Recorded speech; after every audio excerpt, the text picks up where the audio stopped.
আসসালামু আলাইকুম প্রিয় এইচএসসি শিক্ষার্থীরা, কি অবস্থা তোমাদের? আশা করছি সবাই অনেক ভালো আছো। তো আজকের ক্লাসে আমরা দেখব একটি ত্রিভুজের ক্ষেত্রফল নির্ণয় করার জন্য flow chart algorithm C program. প্রথমে আমরা শুরু করব ফ্লো চার্ট দিয়ে। প্রথমে একটু তোমাদেরকে বলে রাখি, একটা ত্রিভুজের ক্ষেত্রফল নির্ণয়ের সূত্র আমরা আশা করি সবাই জানি। সেটা হচ্ছে হাফ ইন্টু ভূমি গুণ উচ্চতা। তাহলে এখানে আমরা হাফ যেটা পাচ্ছি সেটা হচ্ছে আমাদের কনস্ট্যান্ট, বা যেটাকে আমরা বলছি ধ্রুবক, যার মান নির্দিষ্ট। আর আমরা ভূমি এবং উচ্চতা যেগুলো বলছি এগুলো হচ্ছে আমাদের চলক, কারণ এগুলার স্পেসিফিক মান দেওয়া নাই। এগুলার মান যেকোনো কিছু হতে পারে। তাহলে আমরা যেহেতু ভূমি এবং উচ্চতা চলক হিসেবে এখানে কাউন্ট করব, তাই আমরা এই দুইটার জন্য দুইটা চলক নিব। তো আমি এখানে নিলাম হচ্ছে বি এবং এইচ। তোমরা চাইলে x Y Z A B C চলক লেখার যে নিয়মগুলো আছে সেগুলো ফলো করে যে কোনো চলক তুমি নিতে পারো, নো প্রবলেম।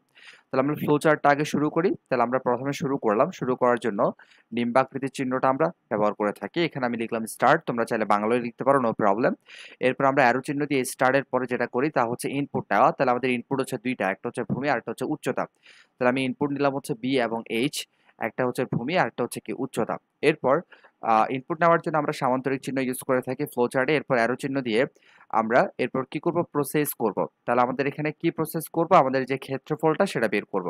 তাহলে ক্ষেত্রফল নির্ণয়ের ক্ষেত্রে আমি নতুন একটা চলক নিলাম, অর্থাৎ আমাদের ক্ষেত্রফলটা বের করে আমরা যেই চলকের মধ্যে রাখবো সেটা হচ্ছে এরিয়া। তুমি চাইলে এখানে যে কোনো চলক হচ্ছে ইউজ করতে পারবা। এখানে তুমি x Y Z A B C তোমার মনের মতো যে কোনো চলক তুমি ইউজ করতে পারবা, নো প্রবলেম।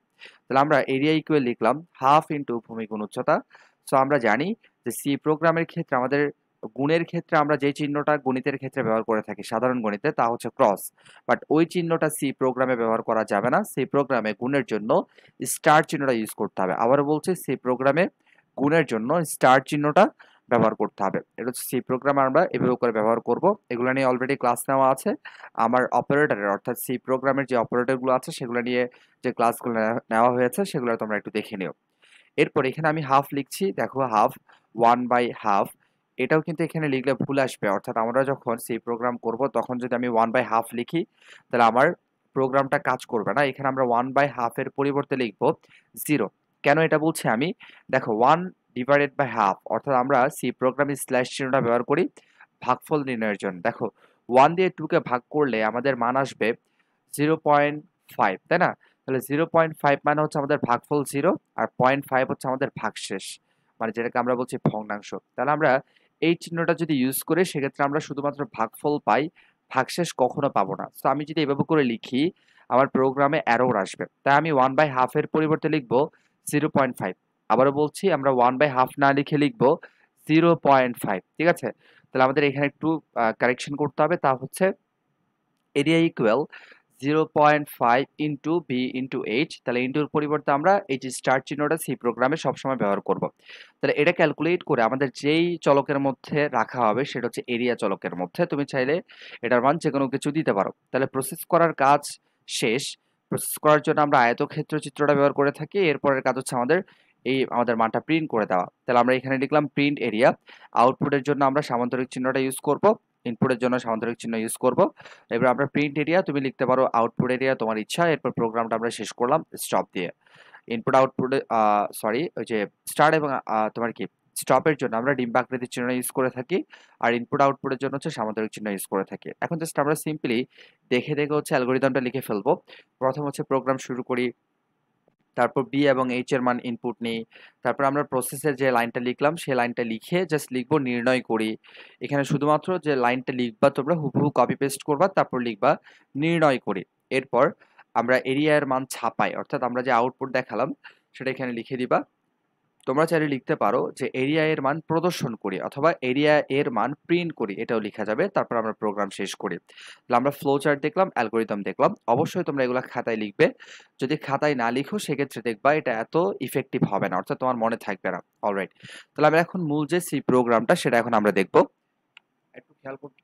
একটু খেয়াল করতে হবে। দেখো আমরা প্রথম হচ্ছে সি প্রোগ্রামের যে বেসিক স্ট্রাকচার সেটা হচ্ছে হ্যাশ ইনক্লুড দিয়ে stdio.h, এটা আমরা লিখে ফেলবো। তারপর আমরা মেইন ফাংশনটা দিব, এটা হচ্ছে আমাদের বেসিক। এরপর আমরা দ্বিতীয় বন্ধনী দিব। এই যে আমরা লাইনগুলো লিখলাম এগুলো হচ্ছে আমাদের পরে আসবে। প্রথমে এগুলো বাদ দিয়ে আমাদের যে basic structure hash include stdio dot h main function, তারপর দ্বিতীয় বন্ধনী, এগুলো আমরা লিখে ফেলবো। তারপর প্রথম যে লাইনটা আমরা লিখি সি প্রোগ্রামের ক্ষেত্রে সেটা হচ্ছে ভ্যারিয়েবল ডিক্লারেশন লাইন, অর্থাৎ যেখানে আমরা আমাদের যে চলকগুলো আছে সেই চলকগুলো ডিক্লেয়ার করে থাকি। তাহলে দেখো একটু, আমাদের সি প্রোগ্রামে মোট চলক কয়টা আছে? ইনপুটের জন্য দুইটা চলক বি এবং এইচ, এবং আউটপুটের জন্য একটা চলক সেটা হচ্ছে এরিয়া। তাহলে মোট চলক হচ্ছে তিনটা। তুমি যখন ফ্লো চার্ট করবা, তুমি যখন অ্যালগোরিদম করবা, তখন ইনপুটের চলকগুলো আলাদা লিখবা আর আউটপুটের চলকটা আলাদা লিখবা। আউটপুটের চলকটা বেসিক্যালি তখন তুমি লিখবা প্রসেসিং এর ক্ষেত্রে, যখন তুমি ফ্লো চার্ট এবং অ্যালগোরিদম করবা। কিন্তু যখন তুমি সি প্রোগ্রাম করবা, তখন তুমি সবগুলো ভ্যারিয়েবলকে, সবগুলো চলককে তোমার প্রথম লাইনেই হচ্ছে লিখে ফেলতে হবে। তাহলে যেহেতু আমাদের এখানে টোটাল তিনটা চলক আছে বি এইচ এরিয়া, আমি তিনটা চলক এখানে ডিক্লেয়ার করে দিলাম। আমার যে চলকগুলো সেগুলো কি ধরনের চলক হবে? সেগুলো হচ্ছে ফ্লোট, অর্থাৎ ভগ্নাংশ টাইপের চলক হবে। অর্থাৎ আমি এখানে 3, 4, 5 এরকম পূর্ণ সংখ্যাও ইনপুট দিতে পারবো, অথবা 3.5, 3.6 এই ধরনের সংখ্যা আমি ইনপুট দিতে পারবো। অলরাইট, তাহলে ভ্যারিয়েবল ডিক্লেয়ার করার পরের লাইন হচ্ছে ইনপুট গ্রহণ করা। তাহলে আমি এখানে যেহেতু দুইটা ইনপুট আছে আমাদের বি এবং এইচ, আমি স্ক্যানএফ ফাংশনটা ব্যবহার করে আমি এই লাইনটা একটু তোমাদেরকে আবার লিখে দেখাই। ওয়েট, তাহলে তোমাদের জন্য আরো বুঝতে সুবিধা হবে। আমরা ফাংশন স্ক্যানএফ ফাংশনে লিখলাম, অবশ্যই প্রত্যেকটা ফাংশনের পর প্রথম বন্ধনী থাকে, এটা তোমরা জানো। তারপর আমরা ডাবল কোটেশনের মধ্যে কি করব, যেহেতু আমাদের দুইটা ইনপুট, স্ক্যানএফ দিয়ে শুধু ইনপুট নেওয়া হয়, তাহলে আমরা এখানে দুইটা %f দিব। %f, যেহেতু আমাদের মানগুলো ফ্লোট, আমাদের %f দিতে হবে। আবার %f, দুইটা ইনপুটের জন্য দুইটা %f দিলাম, কারণ আমাদের মানগুলো ফ্লোট। এরপর আমরা আমাদের দুইটা ইনপুটকে হচ্ছে স্টোর করবো, মেমোরিতে জমা করবো। তাহলে আমরা এখানে দেব অ্যাম্পারস্যান্ড, এই যে অ্যান্ড চিহ্নটা দিব, অ্যাম্পারস্যান্ড বি, এরপর কমা হচ্ছে অ্যাম্পারস্যান্ড সি। অলরাইট, তাহলে আমরা কি করলাম, আমাদের এ এবং সরি এ না, বি এবং এইচ এই দুইটা ইনপুটকে আমরা কি করলাম, সরি আবার সি দিয়ে ফেললাম ভুলে, এখানে হচ্ছে অ্যাম্পারস্যান্ড এইচ। ক্লিয়ার? তাহলে আমরা আমাদের ইনপুট বি এবং এইচ কে আমাদের মেমোরিতে কি করলাম, স্টোর করলাম, জমা করলাম। অলরাইট, তোমরা সবসময় স্ক্যানএফ দিয়ে এভাবে করে লিখবা, যতটা ইনপুট অতটা হচ্ছে কি %f দিবা এবং এরপর কমা দিবা। অবশ্যই এই যে ডাবল কোটেশনের মধ্যে কোনো কি দেওয়া যাবে না, কোনো কমা দেওয়া যাবে না। কমা হচ্ছে ডাবল কোটেশনের পরপরই দিবা, এরপর অ্যাম্পারসেন্ড দিয়ে একটা ইনপুট লিখবা, এরপর কমা দিবা, আবার হচ্ছে অ্যাম্পারসেন্ড একটা ইনপুট লিখবা, যতগুলো হবে কতগুলো লিখে দিবা, মাঝখানে হচ্ছে কি দিবা, কমা দিবা।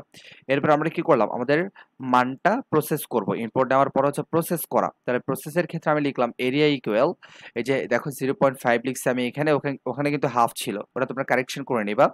এখানে লিখবো হচ্ছে 0.5, তাহলে 0.5 ইন্টু বি ইন্টু এইচ, আমরা কি করলাম, প্রসেস করলাম ইনপুট নেওয়ার পরে। তাহলে প্রসেস করার পর আমাদের যে মানটা আসবে সেটা কোন চলকে জমা হবে, সেটা হচ্ছে এই যে এরিয়াতে জমা হবে, তাই না? তাহলে এখন আমরা কি করব, এরিয়া যে মানটা সেটা হচ্ছে আমরা কি করে দিব, প্রিন্ট করে দিব। তাহলে আমরা লিখলাম প্রিন্ট এফ, এই যে প্রিন্ট এফ ফাংশনের মধ্যে আমাদের কয়টা মান প্রিন্ট হবে স্যার, আমাদের হচ্ছে একটা মান প্রিন্ট হবে, তাই না? আমি আবার করে তোমাদেরকে দেখাচ্ছি, আবার তোমরা ডাবল কোটেশন দিবা। কয়টা মান প্রিন্ট হবে, একটা, সেটা হচ্ছে এরিয়া। আউটপুট সবসময় একটা আসে, তাহলে একটা যেহেতু আমি একটা %f দিব, এরপর আমরা কি করব, এরপরে কমা দিব, ডাবল কোটেশনের পরে কমা দিব। তারপর আমরা লিখবো শুধুমাত্র এরিয়া। কি লিখবো স্যার, এরিয়া, আমাদের চলকটা লিখে ফেলবো। এখন দেখো এখানে কিন্তু আমি অ্যাম্পারস্যান্ড চিহ্নটা ইউজ করিনি, আমাদের আউটপুটের ক্ষেত্রে এই চিহ্নটা ব্যবহার করা যাবে না। আমি তোমাদেরকে গত ক্লাস এবং এর আগে অনেকবার এই কথাটা বলছি। অ্যাম্পারস্যান্ড সাইন শুধুমাত্র স্ক্যানএফে ব্যবহার করা হয়, কেন করা হয়, কি কারণে এটা আমরা করে থাকি, এগুলো নিয়ে হচ্ছে এক্সপ্লেনেশন আগের ভিডিওতে দেওয়া আছে। সো আমাদের প্রোগ্রাম করা শেষ, এখন আমরা রান করে দেখি। তোমরা যারা আমার আগের ক্লাসগুলো করোনি অবশ্যই হচ্ছে ওই ক্লাসগুলো করে নিবে, তোমরা থিওরি ক্লাস এবং এর পাশাপাশি প্রথম যে দুইটা ক্লাস আছে সি প্রোগ্রামের অবশ্যই সেগুলো করবে। ওগুলো করলে এই ক্লাসগুলো তোমাদের জন্য কিছুই না, খুব সহজেই হচ্ছে তুমি এগুলো বুঝতে পারবে এবং নিজে হচ্ছে এগুলো অ্যান্সার করতে পারবে। তো একটু সময় নিচ্ছে, একটু ওয়েট করো। আচ্ছা, চলে আসছে, আমাদের প্রোগ্রামটা রান হয়ে গেল। এখন আমরা ভূমি এবং উচ্চতা, অর্থাৎ আমাদের বি এবং এইচ এর মান, এই দুটো হচ্ছে আমরা ইনপুট দিব। এই যে দেখো বি এবং এইচ এই দুইটা ইনপুট আমরা দিব। আমাদের কনস্ট্যান্ট ছিল হচ্ছে কি 0.5 ধ্রুবক, ওটা আমাদের চিন্তা করার দরকার নেই, আমরা দুইটা সংখ্যা ইনপুট দিয়ে দেখব আমাদের ক্ষেত্রফল আসে কিনা। তাহলে আমি একটা সংখ্যা ইনপুট দিলাম হচ্ছে 5, আর একটা দিলাম হচ্ছে 6। ওকে, তাহলে আমাদের দেখো আমাদের ক্ষেত্রফল কত দেখাচ্ছে, ত্রিভুজের ক্ষেত্রফল 15, মানে 15.00। তাহলে 5 এবং 6 যদি আমরা ইনপুট দেই, সেক্ষেত্রে আমাদের একটা হচ্ছে ভূমি আর একটা হচ্ছে উচ্চতা, এই দুইটা যদি আমরা ইনপুট দেই তাহলে আমাদের ক্ষেত্রফল আসতেছে ত্রিভুজের, সেটা হচ্ছে কত, আমাদের 15। তোমরা যদি একটু ক্যালকুলেট করো, দেখো 5 6 হচ্ছে 30, তাহলে 5 6 30 কে যদি আমরা হাফ দিয়ে ভাগ করি, মানে হাফ মানে আধা দিয়ে ভাগ করি, তাহলে কত আসবে, 15 আসবে। তাহলে আমাদের প্রোগ্রাম ঠিকই কাজ করতেছে, ঠিক আছে? তাহলে আমরা কিভাবে ক্ষেত্রফল নির্ণয় করব সেটা আশা করি তোমাদের কাছে ক্লিয়ার।